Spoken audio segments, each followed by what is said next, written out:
Good day everyone, I am Julhari B. Abu and this is my video presentation about the explanation of my visual background and the poem. So, ang aking napiling poem is Sa Aking Mga Kabata ni Jose Rizal.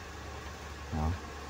So, first stanza, kapag ang bayay sadyang umiibig sa kanyang salitang kaloob ng langit, sanlang kalayaan nasa ring masakit, katulad ng ipon na nasa himpapawid. So, dito, ang nilagay ko is ibon because it represents the whole meaning of stanza, which is, yun na yung binabanggit dito na katulad ng ibong nasa himpapawid, no? Na nakakamit niya yung kalayaan na ninanais niya. So, if ever man na mahalin natin palalo ang ating language, ating sariling wika, is mas lalo natin makakamit itong tinatamasa nating kalayaan, no? So number 2, pagkat ang salita'y isang kahatulan sa bayan, sanayot mga kaharian, at ang isang tao'y katulad kabagay ng alinmang likha noong kalayaan. Bali dito sa second stanza, ang pagkaintindi ko dito is, kaya ang dinawan ko dito is feast. No, feast is parang ito yung nagbibigay ng strength sa atin. Ito yung nagbibigay sa atin ng lakas, nagbibigay hatol sa atin if we are considered as a Filipino or hindi, dahil ito na yung nagka-classify sa atin, itong wikang Tagalog. So nilagyan ko o dinaruingan ko ng kamao kasi it represents the strength na dala-dala nitong language nito para sa atin. So third stanza, ang hindi magmahal sa kanyang salita, mahigit sa hayop at malansang isda, kaya ang marapat pagyamaning kusa, na tulad sa inang tunay na nagpala. Bali dito sa third stanza naman, ang ginawin ko is yung literal na nabanggit sa stanza na ito, which is yun na yung malansang isda, because ito naman talaga yung parang ito yung selling point ng ng stanza na ito. Lagi nating naririnig, no, yung part na ang hindi magmahal sa kanyang salita, mahigit sa hayop, malansang isda, no? Dito pa lang sa word na malansang isda, alam na natin, uy, sa aking kabata ito na na poem na ni Dr. Jose Rizal. So yun, ang minimin niya dito naman is, kung ikaw na mismo Pilipino ka, no? Pilipino ka pero hindi mo mahal ang sarili mong wika, you're much worse, no? Mas worse ka pa sa malansang isda, sa hayop, kasi sarili mo ng wika yon, which is yun ay nabanggit kanina sa second stanza, nagre-represent sa iyo as a Tagalog, as a Filipino, no? Pero hindi mo minahal, so much worse ka pa doon sa malansang isda, no? Kung nabanggit din dito, no, kaya ang marapat pagyamanin kusa, na tulad sa inang tunay na nagpala, no? Which is dapat ang ginagawa natin is pinagyayaman natin, mas pinagbubutihan natin paggamit doon, mas inaaral natin. Pero ikaw as a person, hindi mo minahal yung sarili mong wika, so mas malansa ka pa sa no? Ay mas higit ka pa sa malansang isda. So fourth stanza, ang wikang Tagalog tulad din sa Latin, sa Ingles, Kastila at salitang Angked, sa pagkaampoong maalam tumingin, ang siyang naggawad nagbigay sa atin. So ito, ang drawing ko dito is, anong gidraw ko dito na background is, nagrepresent sa stanza nito is itong mundo with matching nagkakapit bisig ng mga tao, representing na lahat ay pare-parehas lang, no? Lahat ay pantay-pantay, no? Ang ginamin lang naman dito ng stanza na ito is that ang wikang Tagalog is same lang sa ibang languages, sa ibang country, na represent yung kanilang lahi or yung kanilang pambansang wika. So ang Tagalog, no, tulad din ng Latin, Ingles, Kastila, salitang Angel.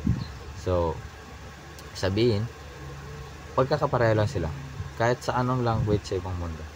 So kailangan, no, yung ano yung binigay sa atin na language, yun yung gagamitin natin. Kasi yun na yung bawat, kumbaga, yeah, different countries, different ethnicities, different one, may binigay sa ating language. So we need to embrace it, no? Tapos mas lalo pa nating tangkilikin, mas lalo pa nating kupkupin, no, para mas lalo na hindi yung i-discriminate natin, like mas lalo pa natin hindi gagamitin kasi ganito, kasi ganyan, no, because it's a normal thing, no, kasi wikang Tagalog is the same with other languages. So yun yung ginamit dito sa stanza 4. So stanza 5, ang salita natin huwad din sa iba na may alphabetic okay. Ang salita natin huwad din sa iba na may alfabeto at sariling letra, na kaya nawalay dinatnan ng sigwa ang lunday sa lawa noong dakong una. So anong ginawa ko dito, nilagyan ko siya ng parang sulat na nasisira or naluluma, no? Kasi for ang pagkakaintindi ko dito, ang wikang Pilipino, no, kompleto siya, ngunit dahil sa kapabayaan na baka magkaroon ng oras or panahon na makakalimutan to ng mga tao. We don't know, maybe next generation yung salitang Tagalog hindi na malalaman na mga magiging apo natin or whatsoever, no? Kasi dahan-dahan nang nasasapawan ng ibang languages. For instance, patok na yun, wala masyadong nanonood ng mga series or movies na gawang Pinoy. Kasi ang baduy daw. Ano mas tinatangkilik nila? K-drama, anime. Ano mas natututunan nilang lingwahe? Di yung dalawa. Mas patak na sila mag-Korean, mas patak na sila mag Japanese. Iba naman, focus lang masyado sa mga Hollywood movies, mga Netflix movies, which is mga English naman yung mga kwan. Then nakakalimutan natin yung sariling atin. Meron naman tayong mga magagandang palabas. At saka if ever man na ayaw mo talagang manood, just keep it na na yung hindi mawawala sa iyo yung sarili mong wika. Yun lang naman yun. So here, pinakababa, it represents for me, no, itong nasa baba, itong apat na to na tao holding hands, no. Kasi para sa akin, itong sa aking mga kabata na poem na sinulat niya si Rizal is a poem na nagga-guide sa mga kabataan, no, nagga-guide sa mga kabataan dito sa Pilipinas, no? For me lang, kasi even sa memes gamit na gamit, even sa anong post sa Facebook gamit na gamit itong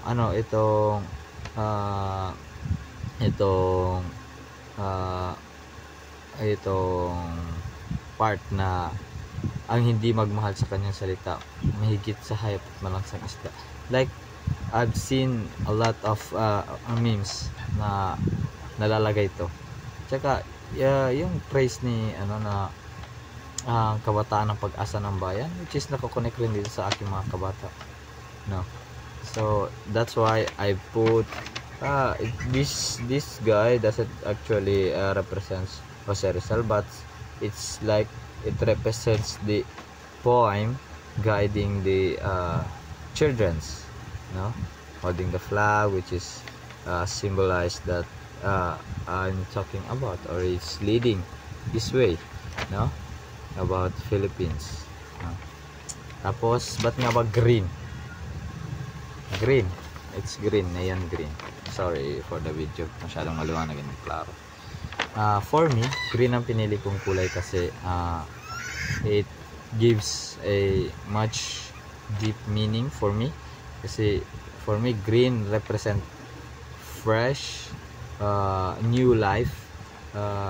Ito yung parang tinutukoy ni Jose Rizal dito sa kanyang poem, which is dapat protektahan ng mga kabata, no, ng new generation or lower generation, na protektahan yung language, pangalagaan at bigyan ng ng oras, na huwag pabayaan. So which is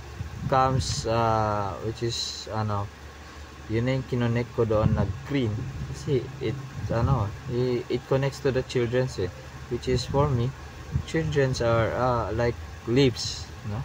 Anong kulay ng leaves pag bata pa? Edi neon green. Hindi pa siya dark green, hindi pa siya brown na napupulo. For me, ito yung pinaka suitable na kulay para sa aking poem. So ito lang yung aking explanation sa aking poem. Sana magustuhan mo, ma'am.